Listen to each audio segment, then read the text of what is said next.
Congratulation, क्योंकि series stream हो रही है, लोगों को पसंद आ रही है, पॉजिटिव रिव्यूज आ रहे हैं। फर्स्ट सीजन में एक छोटी सी झलक और वहां से यहाँ तक किस तरह का सफर था, और वो जानना चाहेंगे पहले तो मैंने जो अपनी करियर की शुरुआत भी की थी बहुत छोटे लेवल से की थी, जहाँ पे जो मैंने एड्स भी किए थे, तो वो ऐसा होता है कि मतलब आप पलक झपकाओगे और मैं निकल जाऊंगी, तो ऐसे मम्मी को पॉज करके दिखाना पड़ता था, मम्मी मम्मी देखो मैं हूँ यहाँ पे, मैं यहाँ पे हूँ। तो मेरे लिए ये था कि ऐसे मैंने काफ़ी सारे वो किए हैं जहाँ पे ब्लिंक एंड मिस रोल्स रहे हैं, और इसलिए मुझे शायद जब मैं सीज़न 1 जब मैंने किया था तो मुझे एक्सपेक्टेशन नहीं थी, कि मुझे था कि एडिट पे कुछ भी हो सकता है, छोटा सा रोल है, और छोटे से रोल को लोग यूजुअली इतना नोटिस नहीं करते, क्योंकि मेरे एक्सपीरियंसेस वैसे रहे हैं। तो आते हैं जाते हैं कैरेक्टर्स, लोग नहीं नोटिस करते हैं। तो उस ब्लिंक एंड मिस रोल में और इस सीज़न 1 के ब्लिंक एंड मिस रोल में इट वाज ह्यूज डिफरेंस। ये वाले ब्लिंक एंड मिस रोल ने मुझे एक आइडेंटिटी दे दी, एक रिकग्निशन दे दिया, और लोगों तक पहुंचा दिया, रिंकी रिंकी रिंकी, सान्विका कौन है, सान्विका कौन है। तो आई थिंक वो it was like a full circle for me.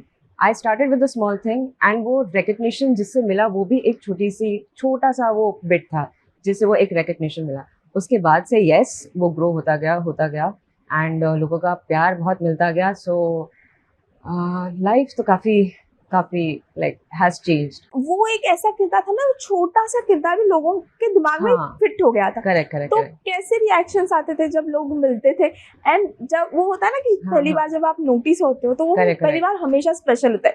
आज जब आपको सब जानते हैं तो now you are used to it, but वो जो फर्स्ट रिकग्निशन था वो फीलिंग कैसी थी? और वो तो जब सीजन 1 रिलीज हुआ था तो उसके पहले तक मैंने किसी को कुछ नहीं बताया था कि मैं ये शो कर रही हूँ या मैं इसका पार्ट हूँ, क्योंकि मुझे ऐसा लगता है कि इंडस्ट्री में जब तक आपका काम बाहर नहीं आ जाता ना, आपको किसी से कुछ नहीं बोलना चाहिए। चुपचाप जाओ, शूट करो और आ जाओ, और एक्सपेक्टेशन भी मत रखो कि आप होगे वहाँ पे, क्योंकि एडिटेबल पे सबसे खतरनाक होते हैं एडिटेबल, कुछ भी हो सकता है। तो मैंने बिल्कुल नहीं सोचा था, एंड उसके बाद जब वो आ गया मैं आपका क्वेश्चन भूल गई। First time recognition. हाँ, फर्स्ट टाइम रिकग्निशन। तो उसके बाद जब मुझे कॉल्स आने शुरू हुए 2-3 दिन के बाद, जब मेरे दोस्तों ने मुझे कॉल करना शुरू किया, तो तब मुझे बड़ा अच्छा लगा कि यार लोग मुझे पहचान रहे हैं। तब उस पॉइंट पे ऐसा नहीं था कि अगर मैं कहीं पे जा रही हूँ तो लोग मुझे पहचानेंगे, लेकिन जब लोग मुझे इंट्रोड्यूस कराते थे तो वो वैसे इंट्रोड्यूस कराते थे, अरे ये रिंकी वो टंकी पे मिलती है ना, वो टंकी पे वो जो बोलती है प्रधान जी की बेटी, ये वही है ये। तो वो टंकी से, वो छोटे से, वो मेरी एक आइडेंटिटी बन गई थी कि लोग मुझे उस सीन से वो जानते थे कि ये वही है वो जो टंकी पे मिलती है। फिर उसके बाद सीज़न 2 जब आया, फिर लोग धीरे धीरे जानने लगे, और मुझे ऐसा लगता है कि पंचायत की जो रीच है इट्स अमेजिंग। कि आई रिमेम्बर हम साउथ गए थे, केरला गए थे, वहाँ पे भी लोगों ने इसको देखा हुआ है, वहाँ के लोग वो पहचान जाते हैं, वो रिकग्नाइज कर लेते हैं। तो मेरे लिए ये बहुत बड़ी बात है कि इसकी जो रीच है, पंचायत की रीच इज़ लाइक पूरे इंडिया में, it's like pan India show, और हर जगह की ऑडियंस ने इसे देखा है। तो for me it's a great thing.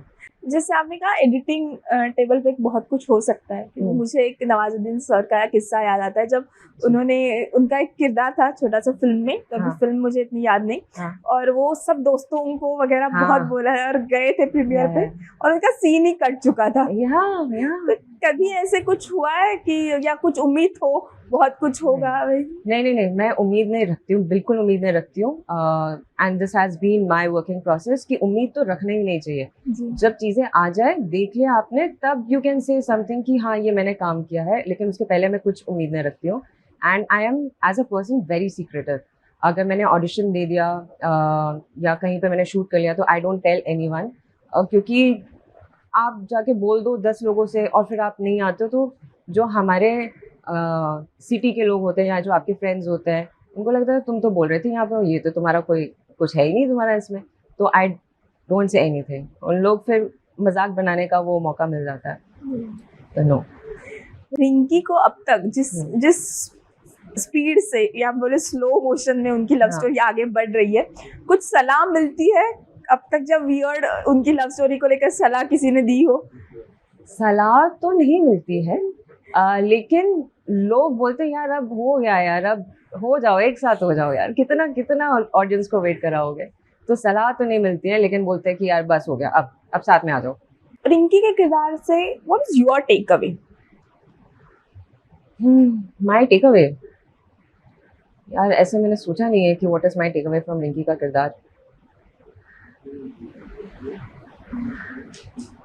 No, I don't think so. कोई ऐसी क्वालिटी जिससे आप रिलेट कर पाते हो उससे? मतलब जो क्वालिटी रिंकी में जो मुझे सबसे अच्छी लगती है कि that is for standing for her self. जैसे वो अपनी मम्मी के लिए स्टैंड लेती है, या खुद के लिए स्टैंड लेती है, या जो भी गलत हो रहा होता है उसके लिए वो जो वन लाइनर वो मारती है, तो वो अपने तरीके से वो अपना ओपिनियन वॉइस आउट करती है। तो आई थिंक वो क्वालिटी जो है वो बहुत अच्छी क्वालिटी है, और वो शायद कहीं ना कहीं मुझ में भी है कि I take stand for myself. जब रिंकी का किरदार आप कर रहे थे, what was the first briefing? क्या मिली थी ब्रीफिंग? ब्रीफिंग वाज कि she speaks less, shy, reserve, ये उसके ब्रीफिंग थी। और फिर उसमें ये भी बोला गया था कि लेकिन आगे के सीजन में जब हम वो डेवलप करेंगे तो ये भले ही शाय है लेकिन ये ऐसी है कि she will be the first one to take any step. तो ये पहले से प्री डिसाइडेड था कि आगे चल के ये होगा कि रिंकी, जैसे यूजली होता है ना कि लड़के पहले स्टेप लेते हैं, इसमें यहाँ पे लड़की वैसी रहेगी कि इट्स अ कॉम्प्लेक्स नेचर, जहाँ पे वो शाय भी है लेकिन जब उसको कोई चीज़ सही लगती है तो वो खुद अप्रोच करने में भी वो झिझकेगी नहीं। झिझके नहीं, झिझकेगी नहीं, इज इट राइट? झिझक, झिझक, झिझक, हाँ। ऐसे। तो that was the briefing that was given to me. And फिर बाकी जितनी भी चीज़ें थी वो it was like very much clear in the writing only. And with time the character जैसे जैसे वो डेवलप होते हैं, जैसे जैसे सीजन डेवलप होते हैं, तो कैरेक्टर के बारे में और जानकारी आपको मिलती है कि ओ अब ये कैरेक्टर ये सोच रहा है, ये सोच रहा है। तो यस, रिंकी के बारे में विथ सीजन आपको पता चलता है कि ये किस डायरेक्शन में है, कहाँ जा रही है, क्या उसकी सोच है। सीजन 1 से सीजन 4 में उसमें कई बदलाव आए। हाँ, एक ऐसा चेंज जो आपको बहुत पसंद है उसके बारे में, और एक उसकी क्वालिटी जो आप मिस करते हो, जो पहले सीजन में थी, दूसरे सीजन में थी, अब नहीं है। मुझे ऐसा लगता है कि season 1 was more fun, like light hearted space. वो अभी भी लाइट हार्टेड स्पेस में है लेकिन और वो लाइट हार्टेड हो सकता है इन माय ओपिनियन। एंड दूसरा मुझे ऐसा लगता है कि Rinki is still little unexplored, तो वो चीज़ like what she actually stands for, उसका जो आगे की जर्नी या उसका थॉट प्रोसेस क्या है, वो शायद वो कहीं ना कहीं वो एक्सप्लोर किया जा सकता है। तो these are the things that I feel कि हो सकता है। बट जब भी हम पंचायत की टीम से बात करते हैं ना, एक कंप्लेंट जरूर होती है, गर्मी। हाँ, तो किस तरह से इस बार हमने ठंड में शूट किया था, Right. तो इस बार ठंडी मेरे लिए दिक्कत थी क्योंकि मुझे ठंडी बिल्कुल सहन नहीं होती। मैं ऐसी इंसान हूँ जो बॉम्बे में भी जैकेट पहन के घूमती हूँ और कई बार पंखा बंद करके सोती हूँ, तो मुझे बहुत ठंडी लगती है। तो मेरे लिए जब हम नाइट शूट करते थे तो टेम्परेचर कुछ 8-9 डिग्री तक चला जाता था। एंड फॉर मी एक स्वेटर इज़ नॉट सफिशिएंट। मैं पहनती हूँ मोटी जैकेट और मेरे सॉक्स पहने रहते हैं और फिर वो जो हीट पैड्स आते हैं तो वो हीट पैड्स लगे रहते हैं, और जब टेक करना रहता है तो आपको अपना वो जैकेट हटाना है, मोजे हटाने हैं, वो हीट पैड्स हटानी है। तो मेरे को वो 5 मिनट 10 मिनट तक जब तक वो शॉट चलता था तो मेरे को इतनी ठंडी लगती थी कि मैं क्या बताऊँ। For me it was like very difficult, ऐसा करती रहती थी। तो that was like for me like weather has always been a challenge, whether it is गर्मी और इट इज ठंडी, लेकिन मजा आता है, मजा आता आप जब शूट करते हो, एक तो एक जगह पे ही सब लोग रहते हैं, है। वो माहौल कैसा होता है? तो यूजुअली जब हम शूट कर लेते हैं, शूट के बाद सब अपने अपने होटल्स चले जाते हैं। तो कुछ लोग जैसे मैं सो जाती हूँ, ठीक है। मैं इतनी थकी हुई रहती हूँ क्योंकि शूट पे जाने से पहले I wake up like at least 2 to 3 hours prior to that, और फिर घर जाके फिर मेकअप हटा के आपका लाइक स्किन केयर रूटीन करके खाना खा के फिर जल्दी सोना भी पड़ता है क्योंकि मेरे को जल्दी उठना पड़ता है। तो इस सीज़न में तो मैं जल्दी सो गई थी, लेकिन यूजुअली जैसे फैजल सर हैं, बाकी की टीम है, तो वो बैठ के एंजॉय करते हैं रोज़। There is a pool over there, वहाँ पे सब बैठेंगे, गपशप होएगी, आगे का सीन क्या करना है, आज पूरे दिन में क्या हुआ, आज पूरे दिन क्या हुआ, तो ये सारी चीज़ें चलती रहती हैं। मैं सो जाती हूँ यार। पानी की टंकी जो है उसे एक बार हमने शोले फिल्म में देखा था, वो हाँ जी। आइकॉनिक सीन बन गया था। हाँ। उसके बाद उसे आप लोगों ने फेमस कर दिया। हाँ। इससे पहले कभी वो पानी की टंकी पे चढ़ना हुआ था आपका? नहीं, कभी नहीं। तो पहली बार चढ़ और अब मैं चढ़ना भी नहीं चाहूँगी, क्योंकि पानी की टंकी यार रिस्की होती है, क्योंकि वो ऐसे हिलती-डुलती रहती है। इवन दिस टाइम भी हमने शूट किया है पानी की टंकी पे। मैंने सीज़न देखा नहीं है, सो आई डोंट नो वो है कि नहीं है, वो सीन है कि नहीं है। लेकिन जब हम शूट कर रहे थे पानी की टंकी पे, तो इस बार जैसे कि सीज़न 1 में सिर्फ 2 लोग थे और 1-2 टीम लाइट के लोग थे। इस बार काफ़ी सारे लोग चढ़े थे, क्योंकि वो सीन वैसा था। समटाइम्स एक्टर्स को जो मेकअप आर्टिस्ट हैं, फिर लाइटमैन है और फिर डायरेक्टर है, फिर और 2-3 लोग हैं, तो बहुत सारे लोग चढ़े थे। तो मैं तो फिर भी नॉर्मल थी इस बार। जी तो बहुत डरा हुआ था इस बार कि अरे भाई उतरो यार, तुम लोग क्या है, एक जगह खड़े रहो, क्योंकि जैसे ही मूवमेंट होता है वो टंकी मूवमेंट करने लगती है। तो यस, चढ़ना तो नहीं चाहूंगी मैं। बट वो टंकी भी आप लोगों ने बनाई है सेट पे या फिर? नो। सो ये टंकी was never in the concept. तो जब ये राइटिंग की गई थी और जब रेकी हो रही थी for panchayat office and the full गांव, तो वो पंचायत ऑफिस के बाजू में वो टंकी थी। अब वो टंकी बहुत ऑड लग रही थी, तो अब वो टंकी का कुछ यूटिलाइज करना था। तो मेकर्स ने उस चीज़ को इस वे में मोल्ड कर दिया कि इस टंकी को भी हम किसी तरीके से यूटिलाइज करते हैं। तो it was a very smart writing और आइडिया फिल्म मेकर्स का कि इसमें यहाँ पे वो एंगल देते थे, रोमांस एंगल दे देते। तो I think it is very smart. बिल्कुल। पहले नहीं था ये idea, like while they were writing it was not there. अब बात करते हैं काम की। ये इंजीनियरिंग से एक्टिंग का कीड़ा शुरुआत से था, कैसे काटा और फिर कैसे आना हुआ? एक्टिंग ऐसा थॉट प्रोसेस नहीं था। विथ टाइम वो चीज़ चेंज हुई एंड आई सेड कि ओके लेट्स ट्राई, क्योंकि इंजीनियरिंग 4th ईयर तक मेरी स्टडीज़ का हो गया था। आई वाज लाइक नो, अब मेरे को पढ़ाई नहीं करनी है। एंड MBA का मैंने सोचा था, बट फिर उसमें फिर पढ़ना पड़ता मुझे। तो I was so done with studies कि अब मेरे को पढ़ाई नहीं करनी है। तो I was exploring more options, और मुझे तब ये था कि मुझे घूमना है, कोई मुझे घुमाने ले चले बस। तो I had always in my mind कि कोई ट्रैवल वाले जो ऑप्शंस होते हैं, जैसे होस्टिंग कर दिया, ट्रैवल होस्ट वाले, तो एक तो आप फ्री में घूमते हो और सारी चीज़ें फ्री में होती है और आप घूम भी रहे हो, इन्जॉय भी कर रहे हो, आपको उसकी इनकम भी मिल रही है, सारी चीज़ें। तो that was in my head. So at the same time, when my friend was working in this industry, and she said like try for costume AD and all that. So that is how I got exposed to this industry. I did work as an AD in 2-3 ads, and then at the same time I started giving auditions like वो भी ऐसा था कि try करके देखते हैं. It was not in my head कि करना ही करना है, try. तो try करते करते वो होने लगी चीज़ें, and as an actor you are paid well. क्योंकि वो स्टार्टिंग में भी जो इनिशियल अमाउंट मिलता था, it was not a very huge amount, छोटा अमाउंट था, लेकिन वो वनडे के हिसाब से मुझे बहुत बड़ा लगता था। क्योंकि यू नो आप जब पूरा महीना काम करते हो तब जाके आप वो अमाउंट वो कर पाते हो। यहाँ पे वो वनडे के हिसाब से आपको लाइक रिस्पेक्टफुल अमाउंट मिलता था। तो आई वॉज लाइक कि यार ये तो बढ़िया है। तो फिर मैंने बोला कि हाँ अब मैं यही करूँगी, and it was like a gradual process how it turned कि okay ये मुझे यही करना है। Like with time when I was working on different sets, I used to get like appreciation and चीज़ें धीरे धीरे क्रैक हो रही थी। Though there used to be like lot of gap from one project to other, but चीज़ें कुछ ना कुछ चल रही थी, छोटे छोटे लेवल पे चल रही थी, बट चीज़ें चल रही थी।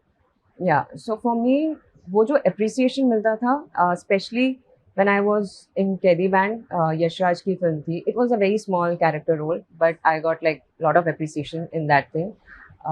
तो फिर I decided कि यार मुझे यही करना है। उसके पहले तक मैं ट्राई कर रही थी। जब बना बनाया एक करियर है, डिग्री मिलने वाली है और बेटी सडनली एक्टिंग के दुनिया में जाना चाहती है और जिसमें कोई मतलब पता ना गॉडफादर नहीं है, कोई कनेक्शन नहीं है, घर वालों का क्या रिएक्शन था? घर वाले बड़े सपोर्टिव थे मेरे लिए भी शॉकिंग था, लेकिन बहुत सपोर्टिव थे। सबसे पहला सपोर्ट जो था वो मेरी माँ का था। My mother has always supported me. उन्होंने बोला कि तुम्हें जो करना है तुम वो करो, मैं तुम्हारे साथ हूँ, और अगर कुछ नहीं भी हुआ तो कोई बात नहीं, मतलब मैं हूँ यहाँ पे, you can always come back. तो ये था कि मम्मी ने बोला कि तुम्हें बाद में कभी वो नहीं होना चाहिए कि मैं तुम्हारी वजह से नहीं बन पाई, है ना। वो कंप्लेन का मौका नहीं देना चाहती थी मम्मी मुझे। तो मम्मी बोली कि मैं हूँ, मैं सपोर्ट करूँगी, तुम्हें जो करना है तुम वो करो। तो support system has always been there. But कभी कभी नोइंगली अननोइंगली ये होता है ना कि कभी कभी हम सामने वाले किसी को देखते हो पर्दे पे, बड़े पर्दे पे, टीवी पे, और फिर कहीं ना कहीं दिमाग में वो ख्याल आता है कि काश मैं भी ये बने। तो ऐसे कोई एक्टर से इंस्पायर, मतलब नोइंगली अननोइंगली, जिन्हें देख के ऐसे लगता था कि ना मैं भी शायद। बचपन में मुझे कभी नहीं लगा, honestly speaking. It is only I started working in this industry, तो I get mesmerised with personalities. Right. ठीक है, मतलब एक्टिंग तो चलो of course it's a part of it. मुझे ऐसा लगता है कि जो ओवरऑल पर्सनालिटी है that is very important, and I feel Priyanka Chopra has amazing personality. मतलब जब वो बोलती हैं, everything is like so on point. I just love her and the kind of persona she is having, और हर जगह जो एक मार्क उनने छोड़ा है, चाहे इंटरनेशनल लेवल पे, नेशनल लेवल पे, I think she is very gutsy. कभी मिलने का मौका मिला? No, I really want to, but अभी तक तो नहीं। फिर उम्मीद है आगे मिले। Hopefully yes. First starstruck moment? Starstruck moment, I usually don't get starstruck, but जब I usually don't get starstruck, but I found Deepika Padukone very beautiful. I did an ad where I was in the background, and she walks in. Oh my God, she's beautiful. She's beautiful. Like her skin tone, her persona. She's really, really beautiful. So I was like, she's so pretty. And I was just looking at the screen when the camera was on her. And हम जब frame में नहीं थे, and जब हम camera frame देख रहे थे, I was like कि कोई इतना सुंदर कैसे हो सकता है यार। She is like very beautiful, very perfect. And जैसे कि आपने कहा कि कभी कभी एक होता है कि काम मिलता है, फिर एक इंतजार करना पड़ता है, फिर काम मिलता है। तो जब शुरुआत में, अब फिर भी लोग आपको जानते हैं, शुरुआत में जब शुरू किया था, काम मिल रहा था, तो एक स्ट्रगल होता है जब किसी का कोई सपोर्ट नहीं होता। अब जब आप मुंबई में आते हो तो वो आपकी स्ट्रगल स्टोरी क्या है? और ऑनेस्टली मैंने उस चीज़ को स्ट्रगल जैसे लिया नहीं है। जी। मुझे ऐसा लगता है कि आप कोई भी चीज़ शुरू करो, चाहे आप नौकरी करो, चाहे आप इस इंडस्ट्री में रहो, या कोई भी दूसरी चीज़ करो, तो वो स्ट्रगल, सबका अपना स्ट्रगल होता है। मैंने उस चीज़ को एंजॉय किया है। येस, देयर बीन मोमेंट्स जब पैसे नहीं होते थे, या मैगी पे आप पूरा दिन बिताते थे, या जब ऑडिशन देने आती थी मैं यहाँ पे तो वड़ा पाव खाती थी, क्योंकि वड़ा पाव उस टाइम पे 10 रुपये का मिलता था। तो 10 रुपये में काम हो जा रहा है, पेट भर जा रहा है आपका। और फिर to save money at that point, क्योंकि घर से भी जो पैसे आते थे वो बहुत लिमिटेड आते थे, कि मेरा रेंट और मेरे जो बिल्स है वो निकलते थे, 1-2 हज़ार रुपये बचते थे for travelling. So I use to save money as much as I can. So वहाँ से मैं ऑटो से आती थी, so I use to stay in DN Nagar, तो वहाँ से यहाँ तक आने में का कुछ 30 रुपीज़ लगता था। फिर आराम नगर से मैं अपने घर तक लाइक रोज़ वॉक करके जाती थी। So I use to walk like minimum of 6-7 kilometres every day. मतलब सिर्फ वॉक का ही नहीं जोड़ रही हूँ, कई बार, हाँ, कई बार ऐसे भी जाना पड़ता था। तो I used to save money in that sense, but I don't think so that is struggle. वो मनी मैनेजमेंट कह लो आप, कि वो मनी मैनेजमेंट मैंने वहाँ से वो सीखा कि if you really want to save money, आप सेव कर सकते हो।